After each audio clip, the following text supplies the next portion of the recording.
Olha, muito bem, estudos internacionais referem que cerca de 1/3, entre 20% e 40% da população adulta tem medo de viajar de avião.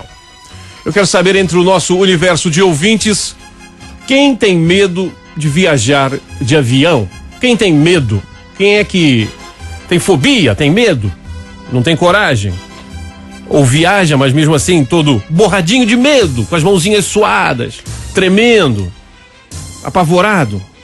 Toninho é uma pessoa que passou a ter medo de voar, não foi? Ultimamente. Não exagero. Você disse aqui em off. Você disse em off. Eu disse que se calhar ficava mais apreensivo. Apreensivo com o quê? Com a turbulência, com essas coisas, mas gosto na mesma de Mas tem voar. gente que tem medo ainda em terra. O avião ainda não entrou no avião. Sim, e já está apavorado. Só de entrar no aeroporto já começa a tremer um bocadinho. Não, só de fazer as malas já começa a lhe dar cólica, já começa a lhe dar suores frios pelo corpo, lhe dar essas coisas todas. Mas nós vamos falar com a doutora Sara Lemos, que está aqui conosco hoje. Lemos da Costa. Eu peço desculpa, é que quem me entregou aqui a pauta do programa só colocou Sara Lemos. Então, não está correto. Sara Lemos da Costa, ela é... Queres uma caneta? Ela é psicóloga do Voar Sem Medo. Bom dia. Muito bom dia. Tudo bem? Otimamente. Antônio, chega um pouquinho o microfone. O que é o Voar Sem Medo? Eu sei que o nome já explica tudo, é uma pergunta meio... Voar Sem Medo, o que é o Voar Sem Medo? O Voar Sem Medo é um centro especializado, Sim, tanto no estudo como na prevenção e no tratamento da fobia de voo. Ele existe desde 2011, estamos abertos, portanto, há 2 anos. Já tratámos 100 de pessoas, o que quer dizer que existem cada vez mais pessoas a pedir ajuda para esta fobia. Quando você diz já tratamos, vocês têm essas pessoas como verdadeiros pacientes, eles precisam de tratamento, é assim que funciona a coisa? Sim, as pessoas chegam-nos ou para consulta individual. No início fazíamos muitas consultas individuais porque ainda não tínhamos uma equipa que pudesse comportar os cursos terapêuticos, e agora temos estado quase só a fazer cursos terapêuticos. Os cursos terapêuticos têm 3 dias e durante 3 dias ajudamos estas pessoas a combater o medo de voar. Não é milagroso, mas é um primeiro passo para poderem resolver este problema. Há uns anos atrás, voar era luxo para algumas pessoas, não é? Não era todo mundo que tinha acesso a comprar uma passagem, ir para outro país de avião. Hoje, com o advento das companhias low cost, qualquer um pode voar sem... Quase qualquer um. Eu diria qualquer um, né? Sabendo fazer, aproveitando bem as situações, e fica ao alcance... eu vou concordar com você. Fica ao alcance de muita gente. E com isso, aumenta também o universo de pessoas que têm medo, não é? Ou que descobrem que têm medo, não é? Porque nunca foram... Exato. Nunca enfrentaram essa realidade de voar, não é? E depois chegam à altura e... se calhar... Há muitas pessoas que não voam porque acham que vão ter medo. Não descobrem no momento, eles acham que vão ter medo e, portanto, não vão. E nem tentam. Nem tentam. Já chegaram até vocês pessoas assim? Já. Que ainda não experimentaram, mas acham que têm um receio tão grande que... Sim, normalmente são pessoas que já têm outros problemas relacionados com a claustrofobia, que também não gostam muito de túneis, de elevadores, e, portanto, reforçam o seu medo com o avião por ser um sítio fechado. E ainda bem que assim que é um sítio fechado. Você já pensou? Fosse aberto? Não houve aqui há tempos já não me recordo quem é que alguém se interrogou porque é que as janelas do avião não abriam. Quem é que foi? Não sei. Não vamos falar sobre Foi olha, estás a olhar com esse ar de gozo como se for algum mente capto que tenha dito isso, mas eu acho que foi um candidato à presidência dos Estados Unidos. Tem razão. Não foi? O nosso convidado está aqui a confirmar. Tem razão, mas o fato dele ser presidente aos Estados Unidos não lhe tira a classificação de mente capto, não é? Porque as janelas do avião não abrem? É tão simples. Se bem que as pessoas pensam que o avião é hermeticamente fechado, e não é. E não é. Portanto, o ar é renovado a cada 3 minutos. Acaba por não ser assim tão fechado. Como é que o ar é renovado? Através dos sistemas próprios para isso, de ar-condicionado e de refrigeração, tem entradas de ar, o ar é tratado. O avião é o sítio melhor para se estar, porque o ar é equivalente às salas de incubadoras. Você não sabia disso? Você nunca passou pela experiência de soltar com licença, eu peço desculpa, de soltar uma farpa dentro do avião? É rápido, o ar é renovado, você não sabia disso? Francamente, não, estou a aprender contigo, não sabia. Ou você no trajeto de 9 horas, por exemplo, quando você vai para outro continente, você vai ali agarrado a tudo. Não, eu nunca o ar fiz é uma renovado. viagem de 9 horas. Você vai um dia fazer comigo, eu vou te mostrar essas experiências. Vai ser bonito, vai mostrar a farpa. É. Olha bem, agora voltando a falar sério. Quais são os sintomas que as pessoas que efetivamente... Porque a gente está aqui a brincar, a gente fala, mas tem gente que verdadeiramente sofre muito com isso. Eu imagino profissionais que tenham que constantemente viajar, eu imagino pessoas que, até por férias, deixam de aproveitar. Isso são momentos muito traumatizantes para essas pessoas que têm medo. Pessoas que na lua de mel saem do avião. No ar? Não. Ainda não há essa possibilidade. Você hoje está inspirado. Pessoas que na lua de mel, na hora H, não saem do avião. E deixam o marido ou a mulher no avião, sozinhos. Você já conhecia alguém que fez isso? Já tivemos casos destes na Voar Sem Medo. E depois reconciliaram-se, penso eu. Sim. Mas o marido viajou e ela ficou? Não, depois pediu para sair. Ok, era demais. Mas o que essas pessoas sentem e assim, por quê? Não estava tudo perdido, não é? Quer dizer... O que essas pessoas sentem e por que alimentam esse medo? Porque eu acho que começa como uma bola de neve, né? Aquilo vai crescendo. Sim. Os sintomas, como estava a falar no início, os sintomas são muito variados, mas podem começar no dia, horas antes ou até mesmo meses antes. Há pessoas que têm sintomas meses antes. Irritabilidade, as palpitações, a sudação, têm muitas vezes alterações gastrointestinais. Portanto, há um conjunto de sintomas que pode começar um mês antes. Relativamente aos fatores que podem manter este problema, são variados, mas têm a ver com a história pessoal da pessoa, com a personalidade e com as suas vivências. A Voar Sem Medo, no caso, é um centro especializado em estudo e tratamento de fobia de voo em Portugal. Está inserida na clínica psiquiátrica e psicológica do Dr. Afonso de Albuquerque e funciona em articulação com a clínica de medicina tropical e do viajante. Vai acontecer o 10º curso terapêutico aqui no Porto, nos dias 24, 25 e 26 de outubro. Você que está a ouvir, daqui a pouquinho nós vamos colocar o site e o Face do Voar Sem Medo no nosso Face, para que vocês tenham acesso e obtenham informações. Esses 3 dias de cursos e workshops consistem em quê? Vocês trabalham em grupo? Vocês trabalham de forma individual? Como é que isso funciona? Primeiro, para se poder fazer o curso, há necessidade de fazer uma avaliação psicológica inicial. Apesar do tratamento ser em grupo, não perdemos a individualidade de cada um exatamente por esta avaliação, que é onde conseguimos definir todos os pontos-chave que os outros profissionais que trabalham connosco, os outros membros da equipa técnica, têm que focar nas suas apresentações. Somos um bocadinho os olhos deles, porque acabamos por estar só nós psicólogos com as pessoas iniciais. O curso terapêutico são 3 dias intensivos, bastante intensivos, é das 9 às 7 da tarde normalmente. No primeiro e no segundo dia da parte da manhã são aspectos psicológicos e técnicas de controle da ansiedade. É isso que vai permitir que as pessoas controlem a sua ansiedade depois em voo, mas também noutras situações que possam ser mais estressantes e ansiosas. No primeiro dia da parte da tarde temos um comandante e um tripulante de cabine que fazem a sua apresentação com base nesta avaliação psicológica inicial, e tem também um espaço para perguntas e respostas. E no segundo dia a mesma coisa, mas com um controlador de tráfego aéreo e um engenheiro aeronáutico.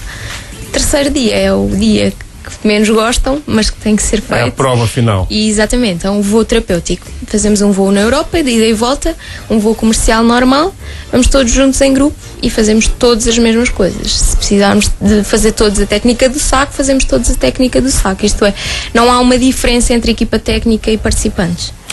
Antônio Manuel Marques, você sabe qual é a técnica do saco? Não, pelo tempo de resposta, não. Vou aprender agora. A técnica do saco consiste em pegar no saquinho de vômito e inflá-lo e esvaziar para a pessoa manter a calma, é isso? Exatamente, entendeu? Tiraste o curso? Não, eu não tirei o curso, mas eu tenho muitos anos de voo e eu já passei por situações desesperadoras. Inclusive a técnica do saco também para quem sofre de bronquite asmática e não tem algum inalador, funciona muito bem. Sabe, o problema é quando você tem a crise e não tem nem inalador nem saco. Aí é que é complicado, porque é demais.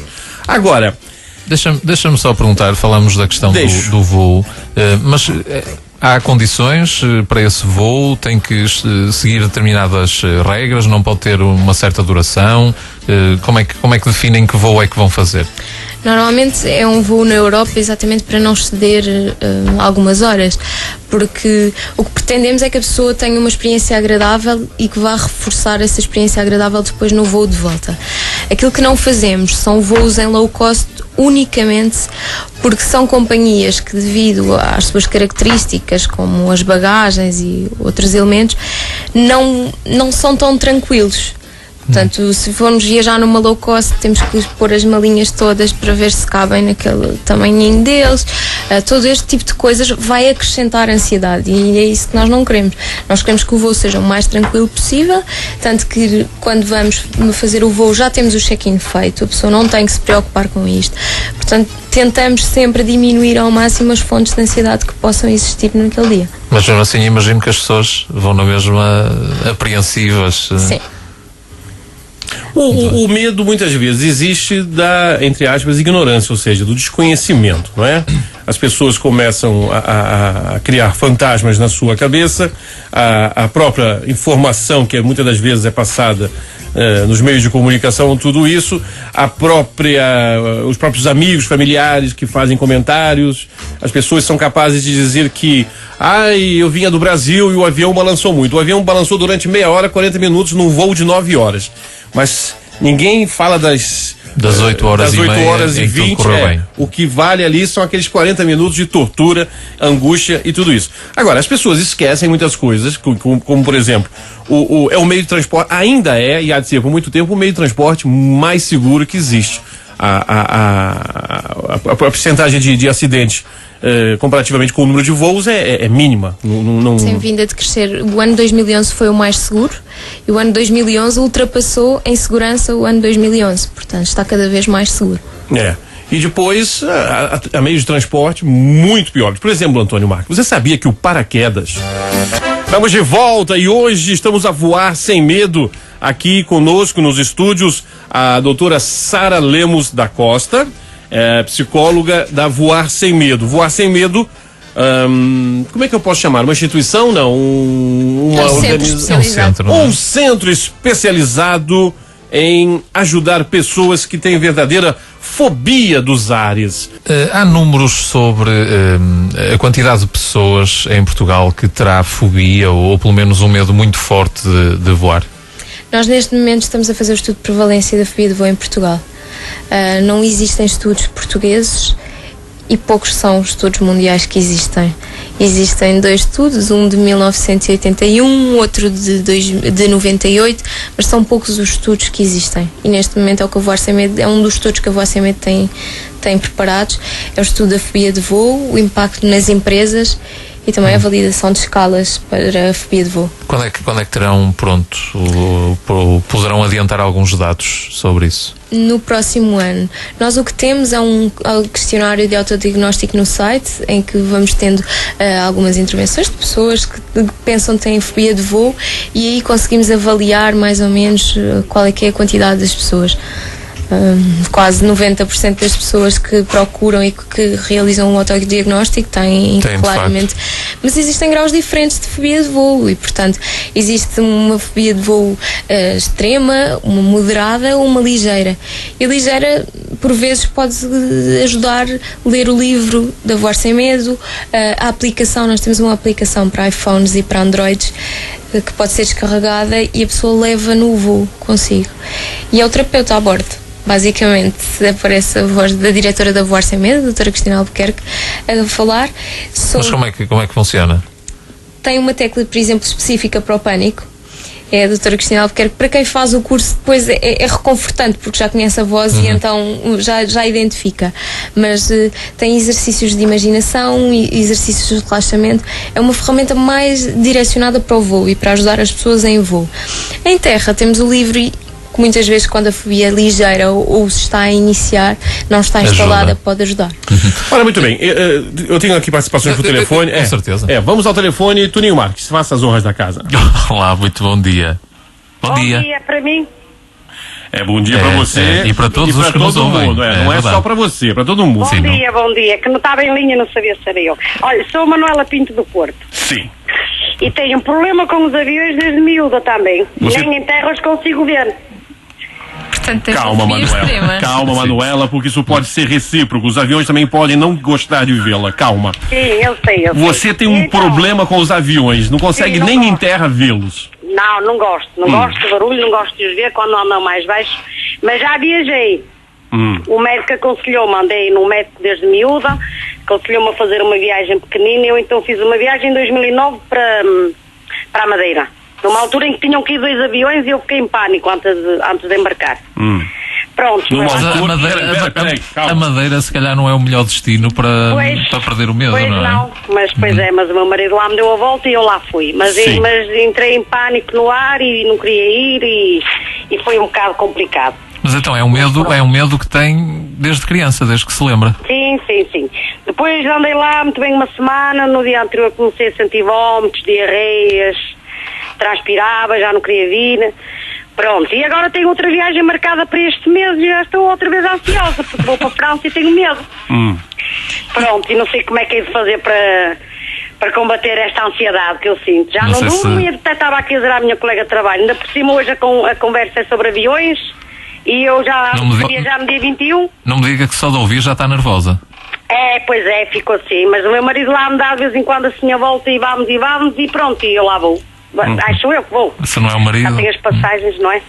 Não sei se a doutora pode dar algumas dicas. Se aconselhar assim, eu sei lá, eu nem sei.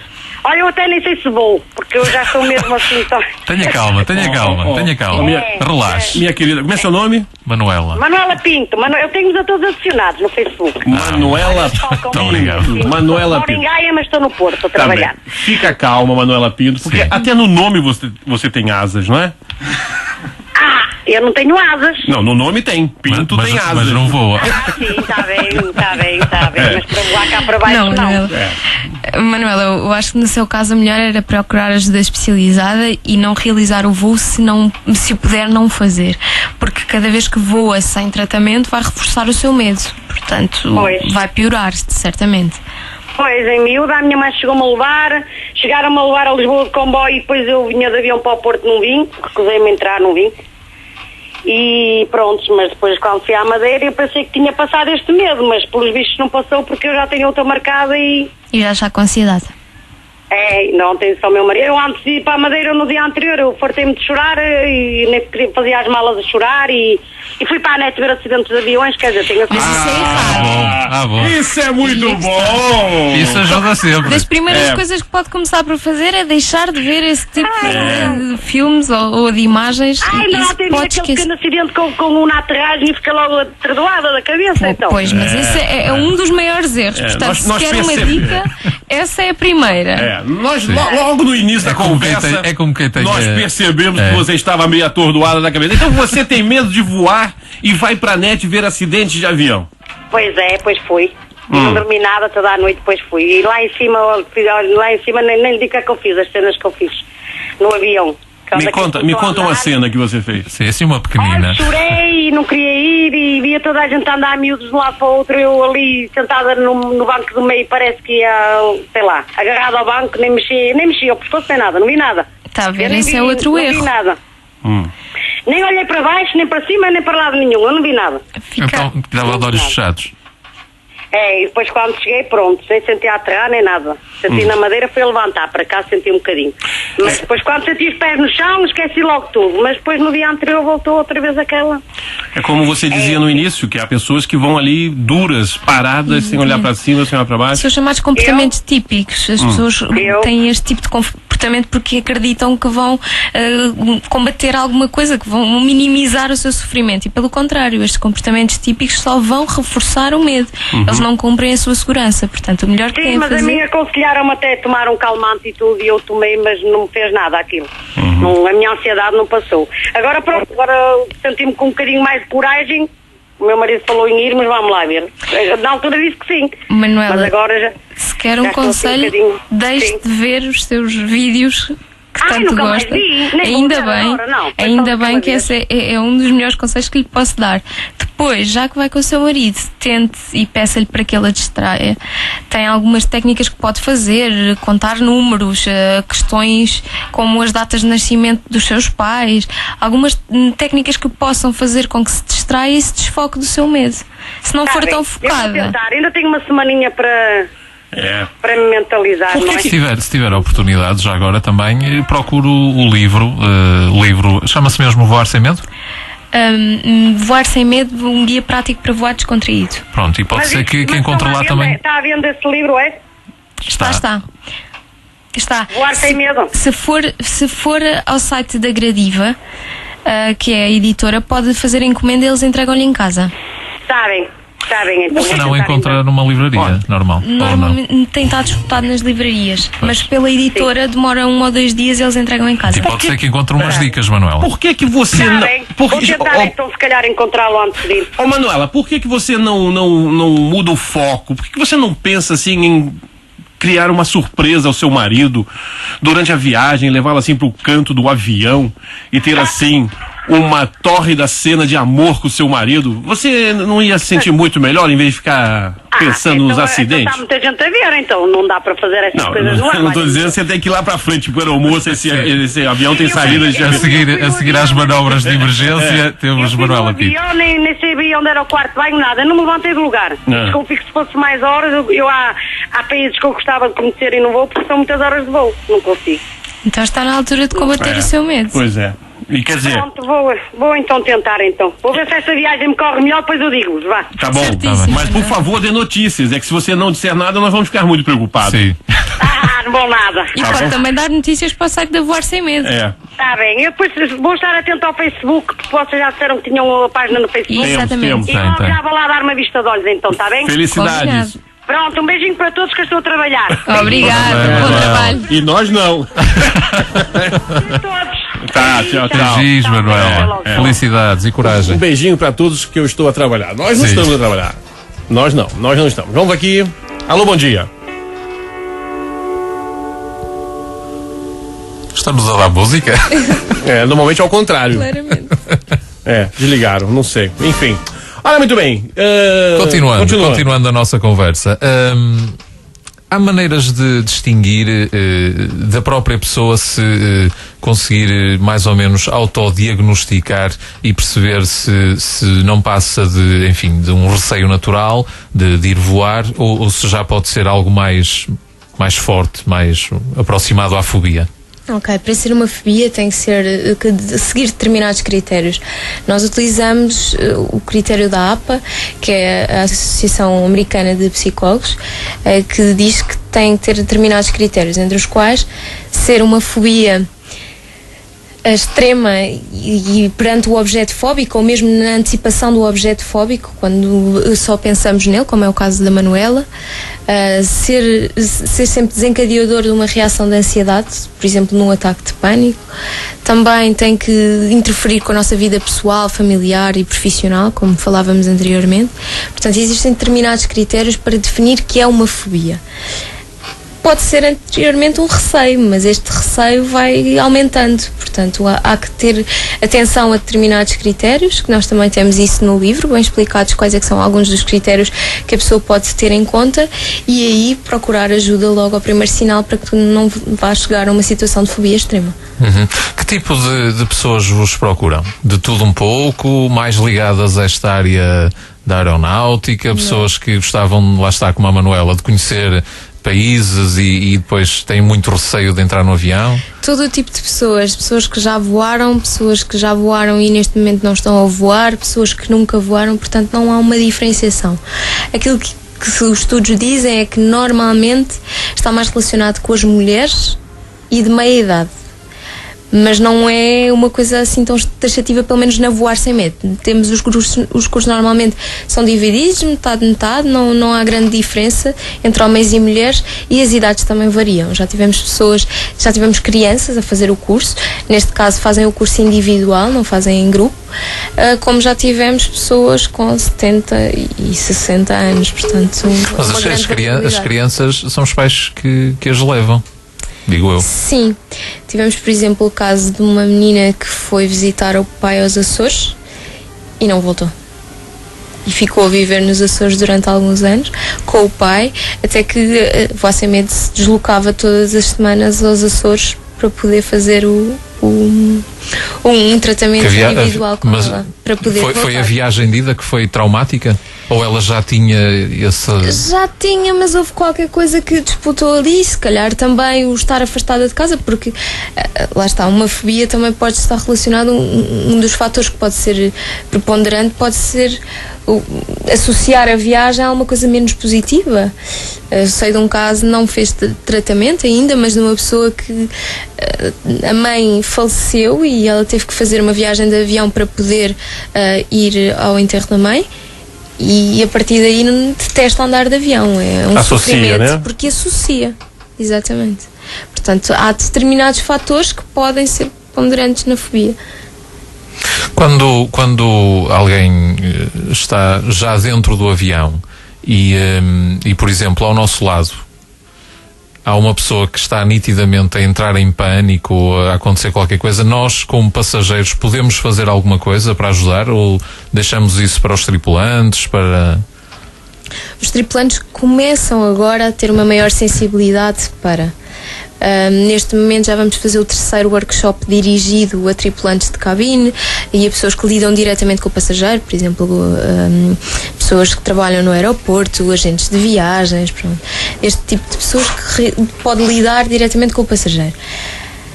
Nós, enquanto outros passageiros, podemos, por exemplo, falar com a pessoa. Se distrairmos a pessoa, ela vai se desfocar do seu medo e, portanto, vai minimizar pelo menos algum do sofrimento. Se bem que inicialmente, se for uma pessoa que tenha uma relação aberta com a sua fobia de voo, por assim dizer, e que a assume muito bem, provavelmente não vai querer falar inicialmente.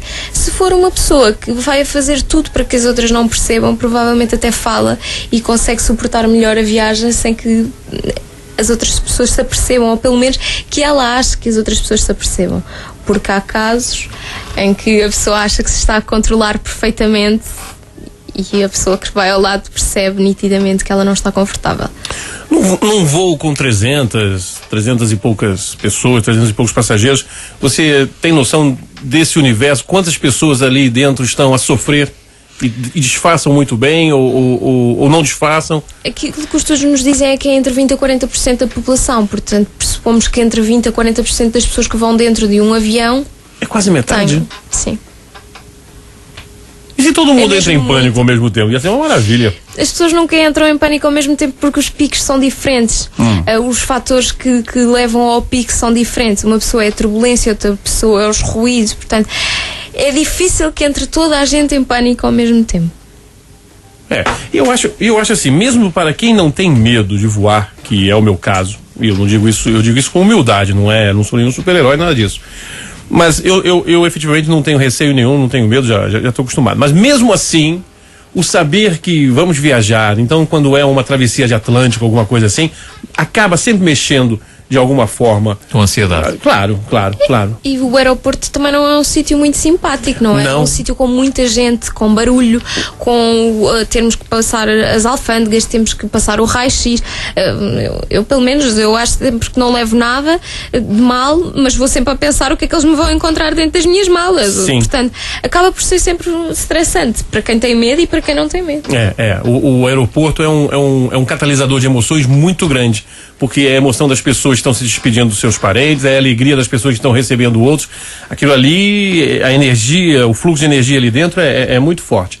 Agora, forte também é a velocidade do relógio, são 10h57, temos que ir daqui a pouquinho para as notícias, mas você tinha uma pergunta. Ia perguntar acerca da taxa de sucesso deste curso que vai ter lugar aqui no Porto, no dias 24, 25 e 26 de outubro.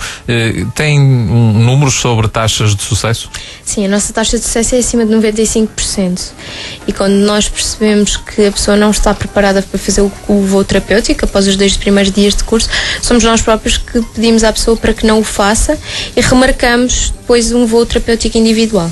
Portanto, não deixamos que a pessoa tenha que passar pela situação de tentar fazer o voo e não o conseguir. A frustração é muito grande e a pessoa já está muito sofrida para passar. E hoje estamos recebendo aqui a doutora Sara Lemos da Costa, psicóloga da Voar Sem Medo. Atenção, você que tem medo de avião, você que tem medo de voar, ok? Agora você pode curar ou pelo menos tentar amenizar essa fobia do avião com esses cursos que acontecem no aeroporto aqui do Porto. Vão acontecer nos próximos dias 24, 25, 26 de outubro. As inscrições já estão abertas. Nós temos o Face da Voar Sem Medo no nosso Face. Você pode dar uma olhadinha, ok? E quem sabe, né? Tentar ultrapassar essa resistência que você tem, essa fobia, esse medo. Porque impede que muita gente aproveite a vida da melhor maneira. Ainda há pouquinho ouvimos a ouvinte, Manuela, e é caso para dizer que às vezes Deus dá nozes a quem não tem dente. Uns não tem medo nenhum de voar, não tem possibilidade. Outros têm possibilidade e tem medo. Nós temos comentários no Facebook, meu caro colega Antônio Manuel Marques. Vamos a eles, por favor. Temos o comentário do Alexandre Rocha, que diz: bom dia, eu não consigo entrar dentro de um avião, já perdi grandes férias por causa da minha fobia e agora, sabendo que mandam umas farpas lá dentro, gás sarin, que ele diz que é de gás sarin. Sim. Agora é que não ando mesmo. Estás a ver o que tu fazes? Não, mas é assim, eu tento encarar a vida como ela é, não é? Num voo de 9, 10, 11 horas. Mas o ar é renovado. O ar é renovado, em poucos minutos o ar está renovado lá dentro. Olha, é melhor do que aqui na rádio, que o ar nunca é renovado, não é? Não tens aí o...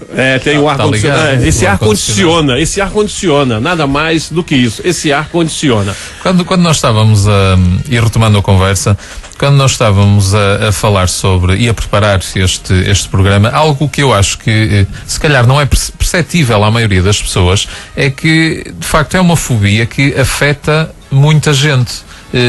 Também vos surpreende de alguma forma o número de pessoas que de facto têm este medo de voar? Não. Os estudos, como já referi, dizem que 20 a 40% da população mundial tem este medo. Portanto, são muitas pessoas. E depois, como a maior parte dos profissionais que estão na Voar Sem Medo são relacionados, ou de alguma forma estão relacionados com a aviação, acaba por ser um número muito comum para nós. Não é. Mas como é que encontrou explicação para ser um medo, uma fobia que ainda afeta uma parte substancial da população, das pessoas, mas no entanto depois há os dados que dizem que é o meio de transporte mais seguro. Se é o meio de transporte mais seguro, porque é que há tantas pessoas que têm medo? Porque a maior parte das informações que surgem na comunicação social normalmente nunca estão corretas e, portanto, há a necessidade de dar informação correta às pessoas e é isso que fomenta muito do medo. Em que é que a informação não está correta? Onde é que falha? Informações técnicas, as explicações que são dadas para os problemas, no caso de a Manuela ainda há bocadinho referia que esteve a ver uns vídeos de acidentes de aviões. A maior parte da informação que vem para o exterior não é correta e, portanto, faz com que as pessoas, o desconhecimento faz com que as pessoas tenham medo e, ao saberem da informação correta e poderem colocar todas as questões que têm, porque há pessoas que ouviram dizer que se um motor falhar o avião já não consegue voar. Esta não é uma informação correta. Ou que se é possível ou não abortar a descolagem na pista, se o avião consegue aterrar ou não com o nevoeiro. As pessoas não sabem e não têm conhecimento técnico sobre isto e é um dos elementos do curso, é exatamente dar a formação técnica às pessoas para que elas possam fazer um juízo de valor correto e possam identificar a segurança que existe. Os participantes neste tipo de cursos costumam colocar esse tipo de perguntas assim mais técnicas, se o avião pode aterrar em determinadas condições, se a janela pode abrir durante o voo, esse tipo de coisas assim. Para nós existem dois grandes grupos de aerofóbicos. Um que está mais ligado com uma catástrofe interna, o medo de, se eu me sentir mal, o que é que acontece? Eu, se quiser sair, não posso. E se me der um ataque de pânico, se me der um ataque de coração, pronto, este tipo de catástrofe. Depois há o outro tipo que é a parte técnica, que é o medo de uma falha técnica, o medo de uma falha humana, o medo de os controladores de tráfego aéreo não estarem a fazer o seu trabalho correto, portanto uma parte muito técnica. Existe um outro tipo de pessoas que têm um bocadinho das duas, mas há sempre uma que é preponderante à outra. E depois o terrorismo, não é? Depois, antigamente, há uns anos atrás, havia a onda dos sequestros e todo mundo que viajava ao lado de uma pessoa barbuda já achava que era um terrorista, que ia sequestrar o avião, essas coisas todas. Agora, essa informação que você diz que é passada de forma errada, também não deveria ser responsabilidade das próprias companhias aéreas? Passar a informação correta? O problema está em que as companhias aéreas fazem relatórios e as entidades aeronáuticas específicas fazem relatórios e descobrem qual é que foi o real problema. A comunicação social passa a informação no momento da catástrofe. Portanto, dá a informação no momento. Não vai pegar nesta informação 3 meses depois ou 1 ano depois para verificar quais é que foram as verdadeiras causas. Passa no momento em que houve um acidente, no momento em que houve um incidente, porque pode não ser um acidente e sim um incidente, mas não passa mais a informação e no momento não há como saber, como ter certezas do que é que foi a causa. Mas por exemplo, no caso daquele voo da Air France que fazia o trajeto Rio-Paris, que teve o problema lá nos aparelhinhos debaixo das asas e caiu no oceano, a própria companhia e o governo francês procuraram durante meses e meses e meses as caixas pretas, que na verdade são laranjas, para tentar descobrir o que é que se tinha passado com o avião. E essa informação, pelo menos eu acompanhei também via noticiários brasileiros, essa informação foi toda esmiuçada até a conclusão e tudo o que acontece. Há um programa, se não me engano, no Discovery ou no National... que é sobre... desastres aéreos. Eu acho uma coisa impressionante, né? Já vi também, desaconselhado para quem tem fobia de voo. Um programa sobre acidentes aéreos. Mas eu acho interessante para quem tem curiosidade em saber como as coisas funcionam. O problema é que os aerofóbicos... Fora quem tem medo. Quem tem medo não deve ver, está proibido, não vê. Agora, outras pessoas, eu acho interessante saber de facto como é que as coisas se passam. Fica-se a conhecer melhor o funcionamento do avião. Sim, também. Mas a questão é essa. A gente é leigo, não é? Será que do ponto de vista do técnico, da pessoa que tem conhecimento mesmo, aquela informação está sendo passada de forma correta? Será que também não estão focando mais o drama dos passageiros em si, o que acontece lá dentro, do que propriamente o problema técnico?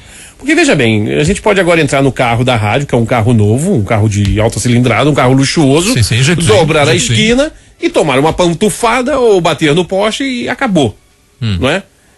Agora, é claro que é uma proporção muito maior, uma aeronave com 400 pessoas lá dentro, né, de várias nacionalidades, tudo é uma responsabilidade. Apesar que o carro da rádio é espaçoso. É espaçoso, mas não cabe em 400. Não, até dá para fazer muita coisa lá dentro. Agora, o problema aqui é o seguinte, é a responsabilidade disso. E depois, isso que a doutora Sara Lemos disse, realmente acontece muito. É dada uma forte ênfase durante aqueles 2, 3, 4 dias depois do acidente e mais nada. Só se ouvem falar de aviões quando há desastres, não é? Sim, portanto, sim. Aí explica muita coisa. Sim, porque não noticiam quantos voos são feitos durante o dia e chegaram bem ao seu destino. Por acaso, uma coisa que eu nunca tinha parado para pensar.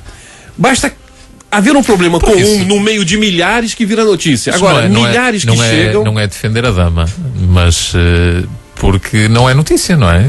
Quer dizer, o que escapa não é notícia. O que escapa da normalidade é que tem pauta noticiosa, não é? Mas teria uma Quando notícia. Muito há no final do ano balanços sobre a atividade assim. E são noticiados? Não. São. Parafraseando o Papa. Aliás, eu no meu singelo papel de jornalista já noticiei balanços, por exemplo, aqui do aeroporto do Porto. Transporte de passageiros, todas essas coisas. Eu não me recordo de nenhuma notícia sobre o ano 2012 ter sido o ano mais seguro no mundo. Em termos aeronáuticos. Em termos aeronáuticos. Mas parafraseando o Papa Francisco, ele tem uma frase que eu achei brilhante: faz mais barulho uma árvore que cai do que a floresta toda nascendo. Isso foi bonito, hein? Isso faz sentido, mas é. Foi a sentido. Foi a sentido. Foi o quê? Foi sentido. Foi muito. Faz sentido e foi sentido. Faz sentido e foi sentido. Por que as próprias companhias aéreas também, de alguma forma, não sei, aliás, vou refazer a pergunta. As companhias aéreas, de alguma forma, subsidiam esses cursos? Não.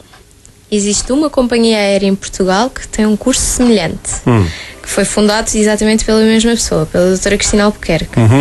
Depois o que temos é, trabalhamos com a SATA, normalmente com a SATA, que nos pede muitas vezes ou para fazermos cursos terapêuticos nos Açores ou ações de sensibilização. A SATA sim tem mantido algum empenho na sensibilização para a aerofobia.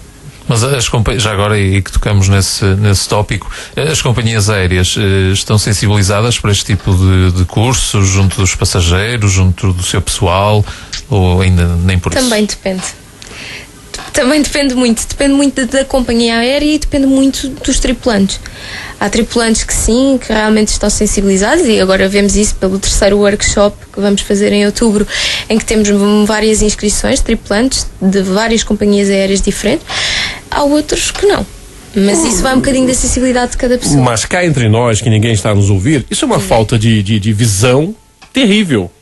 Porque se as companhias aéreas incentivassem como é que eu vou dizer? O tratamento, entre aspas, deste medo, as companhias aéreas teriam, por consequência, mais pessoas a voar.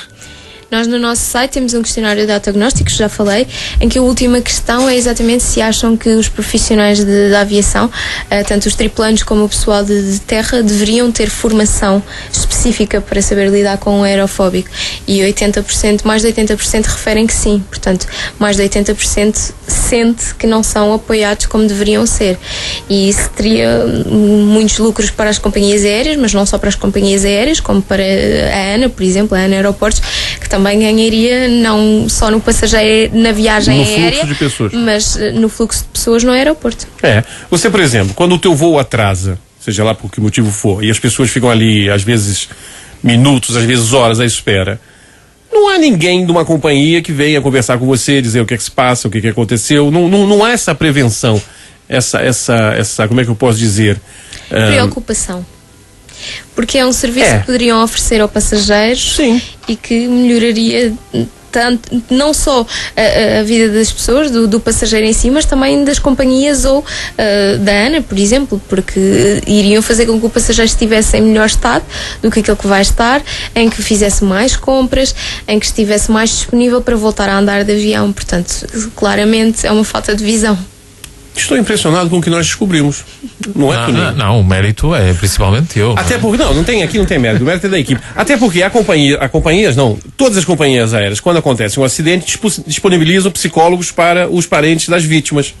Não é? E por que não há prevenção em relação ao medo, à fobia? Isso acontece em tantas situações, em tantos casos. Porque é que não há, quer dizer, tens agora o caso dos incêndios e dos bombeiros, porque é que não há mais prevenção? Porque é que só se fala depois da Serra do Caramulo arder e não sei quantos bombeiros morrerem? Ok, tudo bem, mas em tratando de companhias aéreas, não é? Que tem objetivo lucro, que tem objetivo prestação de um serviço. Também. Não é? Eu acho que deveriam pensar nisso. Bom dia. Bom dia. Eu pedi que diminuísse o volume do seu rádio. Está a fazer feedback. Peraí, JP, que eu estou no carro. Diz, bom dia. Bom dia. Sim. Quem fala? Patrícia. Sim, ligou por que ligou? Olha, porque eu acabei de ouvir, eu sou uma aerofóbica. E me interessava muito por essa formação, por esse curso, por essa ajuda. Para ultrapassar o seu problema. Patrícia, pode pesquisar no nosso site os contactos, tem lá o e-mail e o contacto telefónico e entrar em contacto connosco e nós fazemos-lhe chegar toda a informação relevante. Ok. Porque assim, eu tenho pavor mesmo de voar. Só o fato de me imaginar dentro de um avião, eu entro em pânico.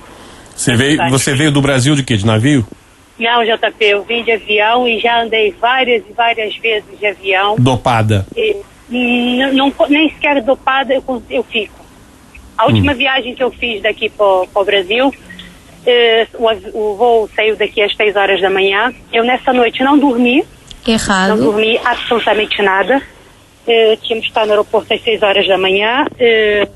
Não dormi. Você não dormiu porque não conseguia ou optou não dormir para ver se dormia no avião? Não conseguia dormir. E depois, já sabendo como ia ser, não é? Eu não dormi, não consegui dormir com os nervos. Quando eu entrei no avião, tomei 2 comprimidos para dormir. O avião foi daqui do Porto para Paris. Peraí, Patrícia, só um minutinho, desculpa. Por que é errado tomar 2, ou por que não aconselha? O que acontece é que a maior parte das vezes estes comprimidos não fazem efeito, porque a pessoa está num estado tal, a sua atividade cerebral é tão grande que a medicação não funciona. Tinha que tomar uma dose superior para ter algum efeito. Na minha ideia, não é? Claro. Iria me ajudar, não é? O fato de não ter conseguido dormir, o comprimido ia me ajudar a dormir. Ou seja, quando a Patrícia disse que não conseguiu dormir, a doutora também disse, enfim, acenou com a cabeça, que não é muito aconselhável. Porquê? Não. Porque convém ir o mais relaxado possível e, portanto, ter uma noite de sono, ou pelo menos umas horas de sono, vão melhorar bastante o comportamento no dia seguinte. Mas continua, Patrícia, desculpa interromper, continua. Não, mas é assim, relaxar, eu não consigo relaxar. Queria eu ter conseguido dormir mesmo à noite, ou mesmo durante o voo, mas eu não consigo. É um estado de ela fica gaga. Medo. Aquilo para mim já entra na conceito de pânico. Nota-se que a Patrícia só de falar no assunto já está nervosa. Tem uma ansiedade antecipatória muito grande. Eu tinha loucura para conhecer outros países aqui na Europa, uma vez que estamos tão próximos, não é? Mas é assim, de carro, vamos, já fui à Itália de carro, já fui à França de carro, vou à Espanha, pronto, aqui muito próximo, mas desde que vá de carro, ok, lindo, maravilhoso. Agora, só a ideia de pensar num avião, para mim, já me... Patrícia, mas no seu dia-a-dia, a nível profissional, precisa de fazer viagens de avião, ou é só a nível, turístico, lazer? Não preciso, pronto. A viagem de avião seria mesmo a título de passeio, não é?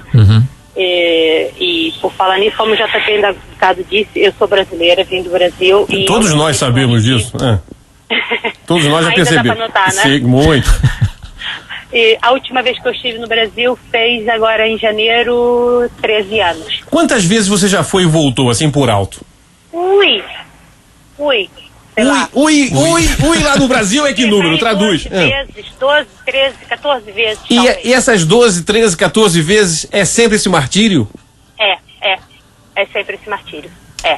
E acredito que eu tenho muita família no Brasil, família com quem eu fui criada, tios, primos e assim. Morro de saudade deles, mas precisamente o que eu ia perguntar à Patrícia. Nas vésperas de uma viagem dessas, o que é que tem mais força? É o receio de voar ou é a vontade de ver a família? Eu acho que tem mais força o receio de voar.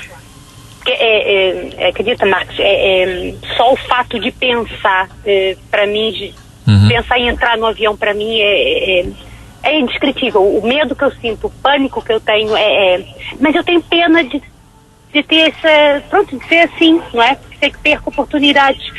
Como já disse, tenho família no Brasil, ou ir lá, ou estar lá um mês, ou 15 dias, tenho estadia paga, porque tem lá muita gente, ou seja, claro. Podia conhecer aqui a Europa toda, pronto, aí voos low cost, podia passear, não é? Ou seja, mas esse meu medo me impede de fazer essas coisas, não é? Claro, tem pena, mas já vimos que pode fazer alguma coisa quanto a isso, não é? E é um medo que teve desde sempre, desde que se lembra que tem medo de andar de avião, ou foi algo que foi aumentando? Assim, como gente, digamos, desde os, 14, 15 anos que eu tenho sempre medo, sempre. Uma viagem daqui pro Brasil, em média, demora 9 horas. O que você faz? O que você faz nessas 9 horas dentro do avião? Vai sofrendo seguido durante 9 horas? Vou, já tá. Você deve chegar lá estourada, extenuada, como se tivesse corrido a maratona.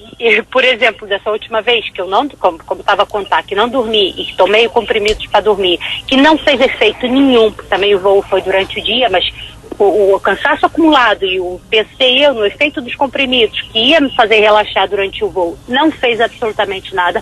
Eu, quando cheguei lá, eu aterrei por completo. Aí, quando eu cheguei na casa da minha tia, não é?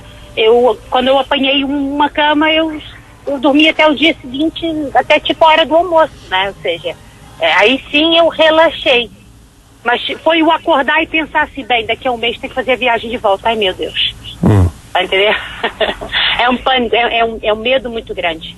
E é como eu disse, tenho pena, porque gostava de levar os meus filhos da Eurodisney. Tô a planear ir de carro, atenção.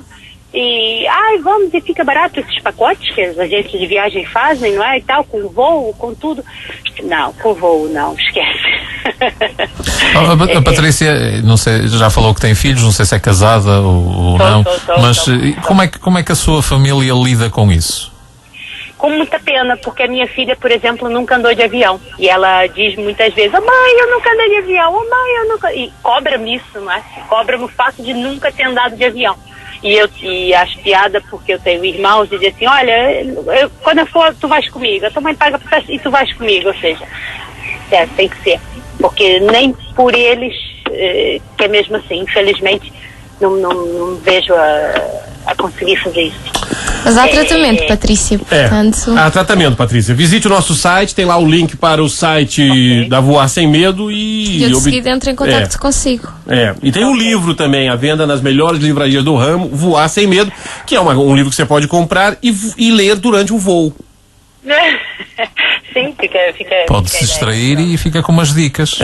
Tá bem? Não, mas só saber que há uma hipótese remota, ou que seja, mas eu perder esse medo. Não, eu acho que acima de tudo você tem que ter consciência que não é só você que tem medo. Muita gente boa e má tem medo de voar também, entendeu? Então não é um problema só seu. Não, sei que não. Tá bem? Pronto, ok, muito obrigada. Obrigado, minha querida, Patrícia. bom dia. Espero, pronto, conseguir. Eu vou entrar em contato com... Vamos acreditar que sim. Um dia deste vemos-nos num aeroporto qualquer. Tchau. Tchau. Muito bem, eu tenho que ir para publicidade, vou deixar uma pergunta no ar. O medo é hereditário? Esse medo acaba passando de mãe, de pais para filhos? Volta com a doutora Sara Lemos, psicóloga da Voar Sem Medo, que nos próximos dias 24, 25 e 26 de outubro realiza o curso, o 13º curso terapêutico no Porto, acontece exatamente no aeroporto Sá Carneiro. E para você que tem medo, tem pânico de voar, você obtém mais informações no Facebook Voar Sem Medo. É um centro especializado no estudo e tratamento da fobia do voo em Portugal, ok? Vocês têm conhecimentos que em outros países existem cursos parecidos com os vossos? Desculpa interromper, tinhas deixado uma... Eu peço desculpas, eu peço desculpas. Eu tinha deixado uma questão, vamos a ela. Qual era a questão? A questão da hereditariedade. Sim. Se os medos passam dos pais para os filhos. Aquilo que vem da hereditariedade tem a ver com a personalidade da pessoa e com a excitabilidade do sistema nervoso. Portanto, isso sim é hereditário e passa de pais para filhos. Agora, a fobia de voo em si é aprendida. Todas as fobias são aprendidas e, portanto, ela vai ser aprendida. E nesse caso é uma aprendizagem por via indireta. É através das experiências dos outros que a pessoa adquire o medo, sem que nunca tenha passado por uma experiência traumática.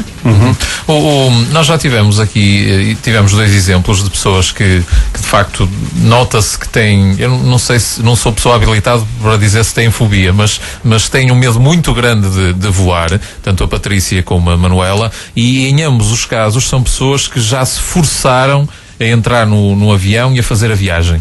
Regra geral, a própria pessoa forçar-se a voar é aconselhado? Isto ajuda em alguma coisa? Poderá ajudar em alguma coisa? Como é que é? Nós desaconselhamos sempre quando as pessoas nos chegam nestas situações, uma fobia instalada. Se bem que para confirmarmos isso teríamos que fazer uma avaliação psicológica, que é composta por uma entrevista clínica por determinados testes, mas quando as pessoas nos chegam nestas condições nós não aconselhamos a que voem, porque cada vez que voam estão a reforçar negativamente o seu medo, porque a experiência vai ser novamente negativa, portanto há um reforço e é totalmente desaconselhado. Muito bem. Sara, qual é a sua fobia? A minha? Agulhas. Como é que pode, né? Como é que pode? Agulhas. Engraçado. Curioso. Se a Sara fosse enfermeira e tivesse fobia de agulhas, se calhar era mais complicado, não é? Eu vou, mas sofro. Ok. E muito. Ok. É mais ou menos como as ouvintes que participaram, a Patrícia, a Manuela, enfim, cada um com a sua fobia, cada um com a sua mania. Eu gostava... Sim, diga. Não, eu gostava de abordar um bocadinho o curso que vai ter lugar agora no final de outubro, esmiuçar, vá lá, o que é que se passa nesse curso antes, durante e depois, porque o acompanhamento não termina, neste caso no dia 26 de outubro, depois há um seguimento, enfim, à evolução da pessoa, não é? Digamos que é um casamento durante 2 anos. Porque nós, antes do curso, até um mês antes, fazemos a avaliação psicológica, que é necessária para frequentar o curso. Temos estes 3 dias intensivos juntos e depois, 3 meses após o curso, voltamos-nos a encontrar presencialmente. É esperado que as pessoas façam pelo menos um voo terapêutico para que possam reforçar e para nós também possamos ter noção se há necessidade de dar algum apoio em determinada área, na parte mais técnica, na parte mais psicológica.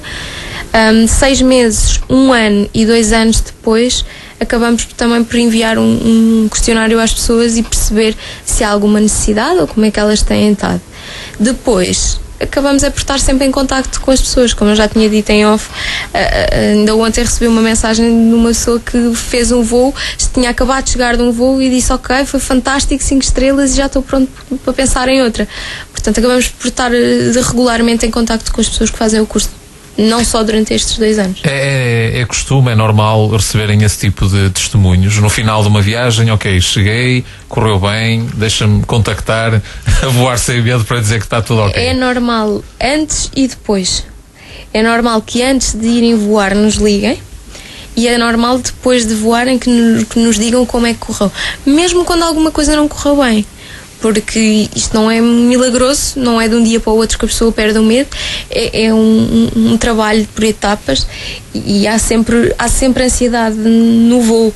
Tem que se saber controlar, tem que se saber atacar ao primeiro minuto e daí fazer um trabalho por melhorar.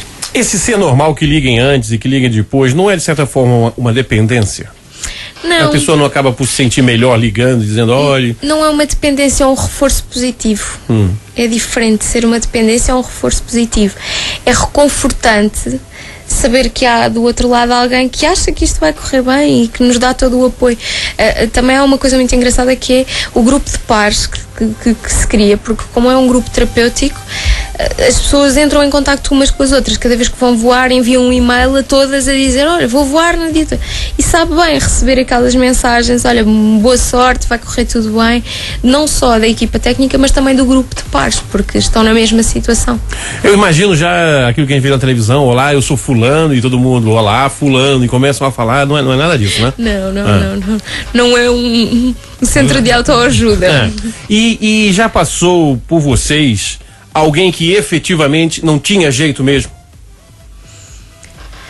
Não, porque a fobia, como é aprendida, pode ser desaprendida, não é? Portanto, há por vezes necessidade de fazer um trabalho diferente.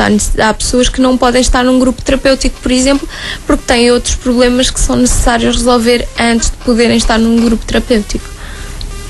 Temos comentários no Facebook. A Zéza Rodrigues diz que adora voar. Ainda hoje foi levar o filho ao aeroporto. Beijos. Ainda bem, Zéza, um testemunho positivo. Eu também adoro voar. Eu também. Eu só tenho pena que a gente esteja no primeiro andar do prédio, que não dá para fazer assim um voo muito alto. Não é? Pastelaria Mouras é o nome. Esperemos que não vá a pastelaria toda atrás, não é? Muito bom dia, adoro andar de avião e já viajei bastantes vezes. A única coisa que me dá medo são as hospedeiras e hospedeiros, mas apenas os da TAP. Já viajei com várias companhias aéreas, desde Moçambique, África do Sul, Alemanha, SATA Caraíbas, inglesas, etc. Todos de uma simpatia incrível, apenas na TAP são muito arrogantes, com a mania que são os donos dos aviões. Até os pilotos, quando saem da cabine, são muito mais simpáticos que os hospedeiros. Abraço a todos. O desabafo. Não correu bem. Falta saber se ele também é simpático para as hospedeiras e os hospedeiros. Isso é recíproco, não é? De um lado e do outro. Hospedeiro é um nome maravilhoso, né? Hospedeiro e hospedeira também, falta saber, não é? Agora, você ainda há pouquinho falava uma coisa que eu achei muito interessante, que é a preparação da tripulação para lidar com esses passageiros que têm essas fobias, têm esses medos. E isso realmente varia de companhia para companhia, não é? Exatamente. Porque nem é culpa das hospedeiras e dos comissários de bordo o que acontece em determinadas companhias que estão mais preocupadas em vender as raspadinhas do que propriamente saber se o passageiro está bem ou não está bem. Mas isso é outra história. Sim, devia partir das companhias aéreas terem como formação base este tipo de ajuda, porque a política da empresa é o que impõe tudo o resto, não é? Portanto, se a empresa não está sensibilizada para isto, os seus trabalhadores também não sentem que é como uma obrigação, vá. Agora, neste caso, os tripulantes, porque vocês também dão workshops virados para o pessoal de cabine, não é? O próprio tripulante pode individualmente procurar-vos e tentar ter esta formação, ou parte das companhias? Não, é o que tem acontecido nos últimos este vai ser o terceiro workshop, são os próprios tripulantes que se inscrevem para ter esta formação, mas comparado com o universo de tripulantes de cabine acaba por ser uma minoria, não é? Portanto... Eu estava lendo aqui, o medo de voar pode ter graus de severidade diferentes, desde a ansiedade de voo ligeira até o medo paralisante, ou seja, total incapacidade de conseguir entrar no avião? Sim. É comum isso? A pessoa ficar de tal forma que a fila não anda porque a pessoa não consegue entrar no avião? São chamados no-show, acontecem muito. São pessoas que fazem, por exemplo, o check-in, mas não chegam a embarcar. Ou então aqueles que embarcam, mas como tinha dito, no caso daquela situação da lua de mel, saem do voo antes de embarcar. Ou já com o avião a rolar, pedem para sair do avião. E o avião tem que voltar para trás, tirar o passageiro, tirar as malas. Portanto, isto também tem um custo altíssimo, elevado para as companhias. Porque também se coloca a questão da segurança, não é? É preferível que a pessoa saia do que poder perturbar o voo, não é? A questão é essa, é que este é um passageiro que pode ser um passageiro problemático, não é? Muitas vezes são passageiros que ingerem bebidas alcoólicas, o que depois no ar vai se propagar, não é? Porque vai acabar por aumentar o seu efeito e podem ter comportamentos até agressivos. E era uma forma também, se as companhias aéreas tivessem isso em atenção, não é? Esse problema já deveria ser detectado logo na venda do bilhete. Logo no check-in, por exemplo, não é? A pessoa ultrapassa todas essas barreiras e só vai mesmo estourar o medo quando já na porta do avião ou lá dentro. Já pensou, meu? Uma pessoa em pânico. Imagina eu do seu lado em pânico, querendo sair para fora do avião. O que você fazia? Fugia. Eu pensei que ele ia dizer, eu abri a porta e te empurrava lá para fora. Até que foi gentil. Olha, já estamos a chegar ao final. Já, é rápido. E como estamos perto do fim, eu queria pedir à doutora Sara Lemos da Costa, não sei se nos pode deixar algumas dicas, alguns princípios básicos para quem tem medo de voar, para que, enfim, de alguma forma possa amenizar isso. Há um princípio básico que as pessoas não entendem muito bem inicialmente, mas é bebam água. Bebam água porque a água ajuda a diluir a ansiedade que está em excesso no nosso corpo. Portanto, esse pode ser uma boa dica. Outra, levem revistas, mas revistas com imagens, porque a nossa atividade cerebral vai ser tão grande que não nos vai permitir concentrar. Portanto, se for uma coisa com imagens, vamos estar mais focados. Uma leitura mais exatamente. Ou pessoas, essa da água eu nunca tinha ouvido falar. É verdade. Mas isso serve até para o nosso dia a dia. Sim, porque é uma situação de ansiedade. Portanto, a ansiedade não ocorre só no voo, nós temos ansiedade noutros tipos de situações. Portanto, pode ser utilizada noutras situações. Pastilhas elásticas com xilitol, porque um dos sintomas é a boca seca.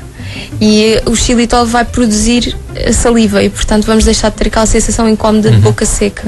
Portanto, são algumas dicas que se podem fazer e diminuir ao máximo, fazer as malas com tempo, para diminuir ao máximo. Há pessoas que depois vão para um país quente e acabam por levar um casaco de penas, um blusão de penas, porque fizeram a mala sem estar com atenção, já em cima da hora do voo. Portanto, fazer a mala com tempo também provocado pela ansiedade. Sim. Eu normalmente, quando vou viajar, faço a mala com 4, 5 meses de antecedência. Eu já vou fazendo a mala porque eu já me sinto mais próximo da viagem. Muito bem. 13º curso terapêutico no Porto, dias 24, 25 e 26 de outubro. Ok? Com workshops também. Acontecem no aeroporto Sá Carneiro. Mais informações no Facebook do Voar Sem Medo, que está no nosso... Carregar aqui no link, vão para lá direto, obtém todas as informações e não deixem de fazer uma das melhores coisas que existe na vida, que é viajar por causa desse medo. Rapidamente aqui o Paulo Lopes implacáveis. O meu batismo de voo foi de aproximadamente 6 horas. Adorei, sem problemas. Muito bem. A Sara devia ter trabalhado a fobia, acabava, porque trabalho com agulha o dia todo.